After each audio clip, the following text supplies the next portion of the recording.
हम लोग भी गंगा जी में गोता लगाते हैं कि नहीं? स्नान करते हैं, गंगा जी का दर्शन करते हैं, आचमन करते हैं।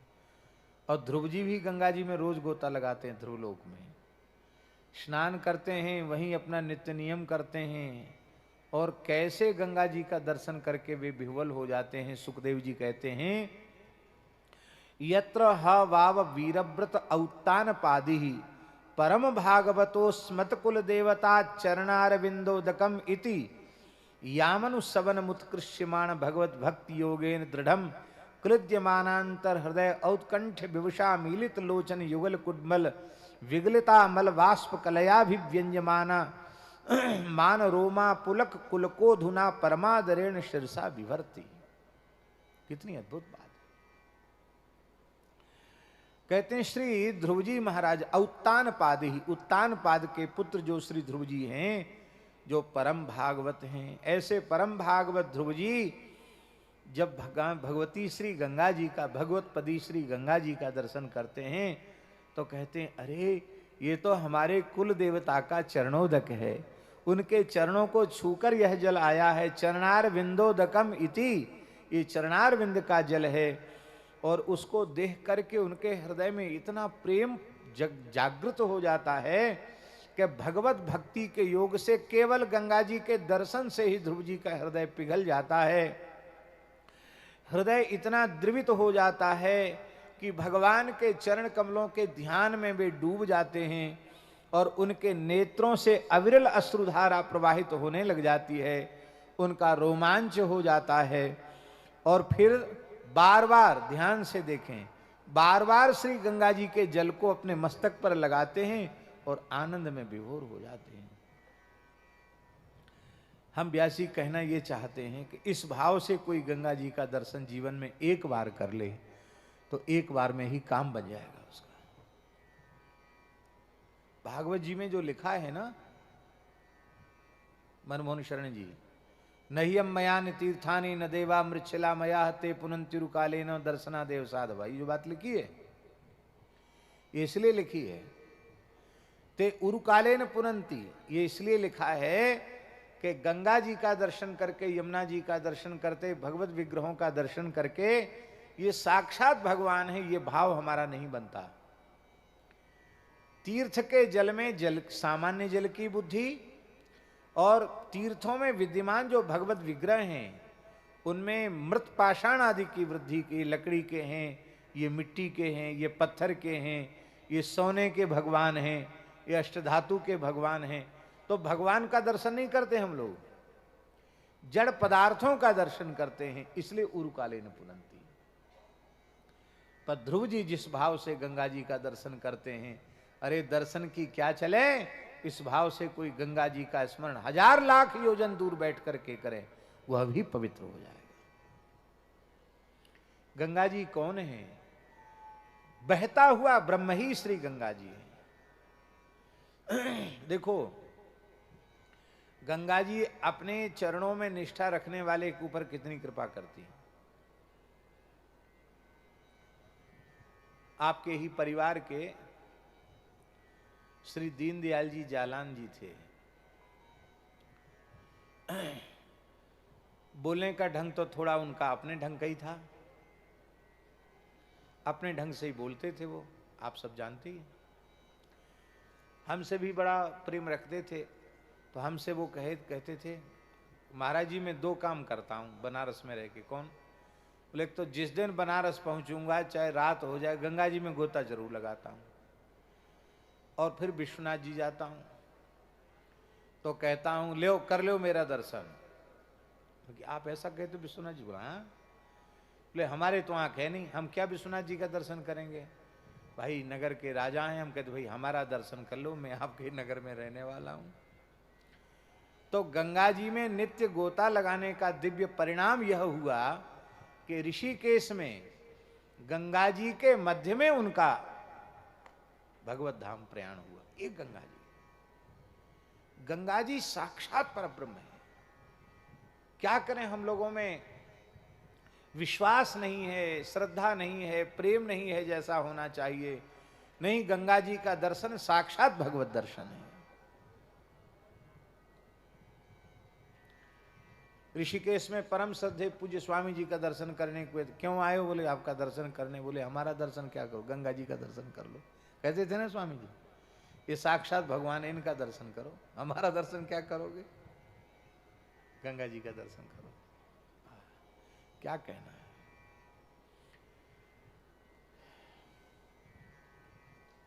ध्रुव जी की गंगा जी के प्रति भक्ति इस ओर प्रायः सप्ताह कथा में दृष्टि नहीं जाती है, लेकिन यह एक अद्भुत बात है।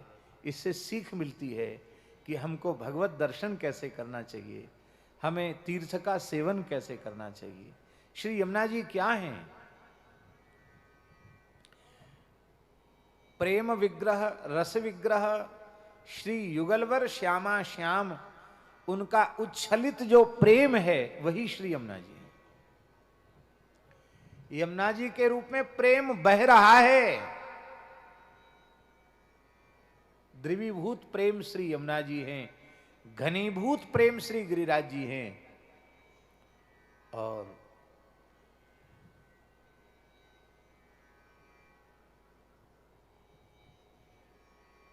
वृंदावन की लताएं पताएं वो भी विराजमान विद्यमान साक्षात प्रेम ही है, प्रेम का स्थूल स्वरूप है। लेकिन इस भाव से हम लोग यमुना जी का दर्शन नहीं करते, न गंगा जी का दर्शन करते हैं। बिहारी जी का दर्शन करते समय ये भाव मन में बने कि आहा हम कितने भाग्यशाली हैं, हमारे जैसे जीव को तो लाख जन्म में भी बिहारी जी का दर्शन कहाँ लिखा था। पर ये वही बिहारी जी हैं जो श्री स्वामी हरिदास जी की गोद में बैठकर रसकेली करते हैं। वही श्री बिहारी जी हैं जिनको कितने रसिकों ने लाड़ लड़ाया है। आहा हा, आज हम बिहारी जी के दर्शन से कृतार्थ हुए। अरे वही राधा वल्लभ लाल जी हैं जो श्वेत द्वीप में विराजते थे, भगवान शिव जिनको लाड़ लड़ाते थे, और भगवान शिव ने कृपा करके आत्मदेव ब्राह्मण को दिया, और आत्मदेव ब्राह्मण ने अपनी पुत्रियों के सहित दहेज में श्री राधा वल्लभ लाल जी को महाप्रभु श्री हित हरवंश जी को प्रदान किया। और दहेज को कितना सहेज के रखा गया है, इसका दर्शन जाकर के करो। दहेज की भी कितनी महिमा है। श्री राधा वल्लभ लाल जी दहेज हैं, कितना लाड़ लड़ाया जाता है। ये वही श्री राधा वल्लभ लाल जी हैं जिनको महाप्रभु श्री हरिवंश जी ने अपनी गोद में खिलाया, लाड़ लड़ाया। वही श्री राधा रमण लाल जी हैं जो श्री गोपाल भट्ट गोस्वामी के प्रेम से शालिग्राम शिला से त्रिभंग ललित श्याम सुंदर के रूप में, राधा रमण के रूप में प्रकट हो गए। हम कितने भाग्यशाली हैं, हमें उनका दर्शन हो रहा है। लेकिन ये भाव नहीं बनता। आहा, इसी भाव से ये श्री जगन्नाथ जी हैं। आहा, क्या कहना। ब्रजवासियों का प्रेम, गोप गोपियों का प्रेम, श्री राधा रानी का महाभाव कितना अद्भुत है, जिसके श्रवण मात्र से श्री बलभद्र महाप्रभु, श्री जगन्नाथ महाप्रभु, श्री सुभद्रा जी और कहां तक कहें उनके प्रिय पार्षद सुदर्शन भी विगलित हो गए। आहा, क्या अद्भुत प्रेम विकृत स्वरूप श्री जगन्नाथ जी का है। और दर्शन करके ब्रज के प्रेम की स्मृति आ जाए और शरीर रोमांचित हो जाए, नेत्रों से अश्रुधार बहने लग जाए, तो समझ लो जगन्नाथ जी का दर्शन हो गया। कहाँ गरुड़ स्तंभ है, वहां श्री चैतन्य महाप्रभु जी खड़े होकर श्री जगन्नाथ जी का दर्शन करते हैं, और उनके नेत्रों से आंसू बहते नहीं हैं, आंखों से आंसुओं की पिचकारी छूटती है और कुंड भर जाता है। क्या कहना। ये वही जगन्नाथ जी हैं, ये वही श्रीनाथ जी हैं। आहा,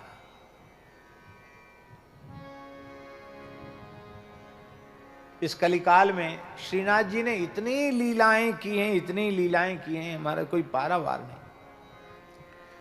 इसलिए नाभा जी ने तो बड़े भाव पूर्वक कहा, बल्लभ सुत बल भजन के कलयुग में द्वापर कियो श्री विठलेश ब्रजराज ज्यों लाड़ लड़ाए के सुख लियो। 5 वर्ष 7 वर्ष नहीं 35 वर्ष तक, क्या कहना है। कैसी कैसी मधुर लीलाएं।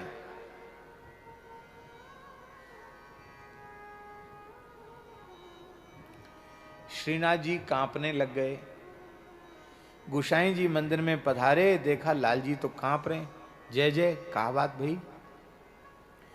ठाकुर जी बोले मिले छाया मिले छाया मिले छाया। उस समय मुसलमानों का आतंक भी था, मंदिर तोड़ देते थे।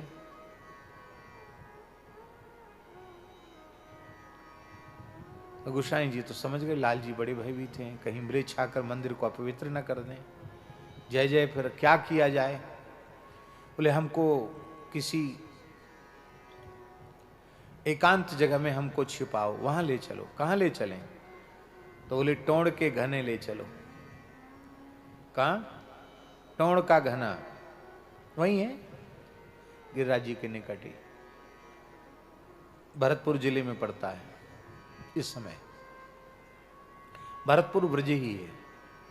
तो टोंड़ के घने में ठाकुर जी ने जाने का मनोरथ किया।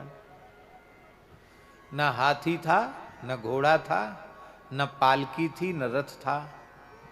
अरे हाथी घोड़ा पालकी रथ की छोड़ो, बैलगाड़ी तक नहीं थी। तो कैसे जाएंगे ठाकुर जी? सद्दू पांडे से कहा, गोसाई जी ने, पांडे जी व्यवस्था करो, लाल जी मनोरथ कर रहे हैं टोंड़ के घने में जाने का। बोले हमारी बुग्गी तो टूट गई और 2 भैंसा थे, उसमें एक को तो ब्रजरज की प्राप्ति होगी, एक ही भैंसा बचा है। सद्दू पांडे भी बड़े अकिंचन थे, एक भैंसा बचा है। भगवान हंसने, गोसाई जी बोले तब कैसे लाल जी जाएंगे? लाल जी से पूछा प्रभु प्रबंध। बोले हमारे साले साहब तो हमेशा भैंसा की सवारी करते हैं, जानते हो? भगवान के साले साहब का परिचय नहीं है आपसे? अरे यमराज, यमराज महिष वाहन है कि नहीं? भैंसा पर बैठते हैं यमराज। भगवान के साले हैं कि नहीं? यमुना जी के भैया हैं तो भगवान के साले। बोले हमारे साले साहब तो भैंसा पर हमेशा सवारी करते, आज हमारे सौभाग्य का उदय हुआ है हम भी भैंसा पर सवारी कर लेंगे। गोविंद कुंड के जल में भैंसा को बढ़िया से स्नान कराया। अब ठाकुर जी विराजेंगे, बढ़िया इतर की मालिश की गई और सुंदर मखमली गद्दा तकिया सब लगाए गए। श्रीनाथ जी विराजे। अब तक तो श्रीनाथ जी के श्रीअंग का कोई स्पर्श नहीं करता था, लेकिन अब कौन उनको पकड़ेगा? तो दाहिनी भुजा श्री कुमन दास जी ने पकड़ ली, बाईं भुजा श्री चतुर्बुद्ध दास जी ने पकड़ ली। और भैंसा आह धन्य है धन्य है धन्य है, यह है धाम महिमा। धाम का भैंसा बना तो श्रीनाथ जी का वाहन बन गया। ये धाम की महिमा है। जानते हो 30,000 वर्ष तक तपस्या की थी गुरु जी ने बद्री का आश्रम में, तब वो भगवान के वाहन बने, पुराणों में लिखा है। और इस भैंसे ने कौन सी तपस्या की? इसका केवल इतना ही सौभाग्य कि इसका ब्रज की मिट्टी में जन्म हो गया। गिरिराज जी का भैंसा तो आज श्रीनाथ जी पीठ पर विराज गए। और जब वहां पहुंचे, भोग सामग्री धराई गई बोले जय जय पाओ। ठाकुर जी बोले हमारा अभ्यास आपने बिगाड़ दिया है, राग और भोग पहले कुछ गा के सुनाओ, तब पाएंगे, तब आरोगेंगे। अब गवैयों का हमेशा उत्साह नहीं होता गाने का। अभी हमारे श्री दिनेश गोस्वामी जी हैं, श्री नंदगाम के लाला के अंग से भी गोस्वामी हैं, बड़े अच्छे हैं ये। अच्छे तो सब ब्रजवासी होते ही हैं, पर ये विशेष अच्छे हैं। तो इनको कोई 2-4 कोस पहले तो दौड़ावे, और खाने पीवे की बात तो दूर रही, सीधे कह के महाराज गाओ कुछ, तो ये गावेंगे। यद्यपि सब ठाकुर जी के कीर्तनिया परिकर सब साथ में था, लेकिन किसी के गाने का उत्साह नहीं था। सब इशारा कर रहे थे, मुंह पे ना बनेगी, हाँ हम नहीं गा सकेंगे। पर श्री कुम्भनदास जी बड़े सरल, गोसाई जी ने जैसी कुम्भनदास जी आप ही गाओ कछु, तो लाल को भावे टोड़ को घनो, ये पद गाया। क्या कहना। अब ठाकुर जी अब तो आरोगो, बोले पर्दा लगाओ, बोलो भक्तवत्सल भगवान की। वहां कहां से पर्दा लगाऊं, वो मंदिर है कोई वहां? करील की कुंज में झाड़ी में ठाकुर जी बैठे हैं, पर्दा कहां ते लावे? तो कहा हम सब थोड़ा सामने से हट जाते हैं, आप बिना संकोच के पावें। जैसे ही सामने से हटे हैं, आज अपने प्रेमियों को प्रिया जी का दर्शन करा के कृतार्थ करना चाहते श्रीनाथ जी। प्रिया जी अपनी सखियों के सहित पधारी हैं और लाल जी को अपने हाथ से आरोगाया। तो प्रिया जी के द्वारा छाक भोग आरोगा श्रीनाथ जी ने। ये कैसी अद्भुत अद्भुत लीलाएं हैं। श्रीनाथ जी का दर्शन करके इन लीलाओं की स्मृति हो और मन में आवे कि वही श्रीनाथ जी हैं जो गोविंद सखा के साथ खेलते थे। ये वही श्रीनाथ जी हैं जिन्होंने भैंसा पर बैठ करके टोड़ के घने की यात्रा की। यही श्री पंढरीनाथ भगवान हैं जिन्होंने श्री नामदेव जी, श्री तुकाराम जी, श्री सावता माली, श्री चोखा मेला आदि आदि भक्तों के साथ इतनी रसमयी प्रेममयी लीलाएं की हैं। नामदेव जी के साथ तो ऐसी लीला हमारे राधा कृष्ण जी इतना बढ़िया ढंग से सुनाते हैं, इनके मुंह से सुनने से बढ़िया लगता है। हमारे भीतर उतना भाव प्रेम नहीं है, इतना बढ़िया सुनाते हैं कि कैसे। कभी आप लोग सुनना जरूर, इस बीच में एक आध बार अवसर आएगा तो आप सुनना जरूर कि नामदेव जी को अपने स्थान पर कैसे श्री पंढरीनाथ भगवान ने खड़ा कर दिया और स्वयं जाकर पंढरीनाथ जी नामदेव जी के घर में चले गए और मंगला से लेके सैन तक कैसे ठाकुर जी की सेवा हुई। अद्भुत है। ये वही ठाकुर जी हैं। आहा, क्या कहें हम आपको। भगवान के साक्षात दर्शन से भी अधिक महिमा इनके दर्शन की है। बात समझ में नहीं आएगी, पर भगवान के प्रत्यक्ष, मनमोहन शरण जी, भगवान के प्रत्यक्ष दर्शन से अधिक इनकी महिमा है।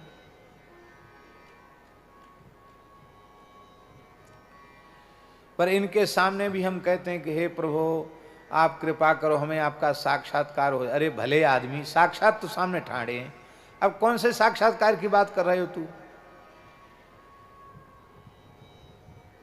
साक्षात ठाकुर जी खड़े हैं।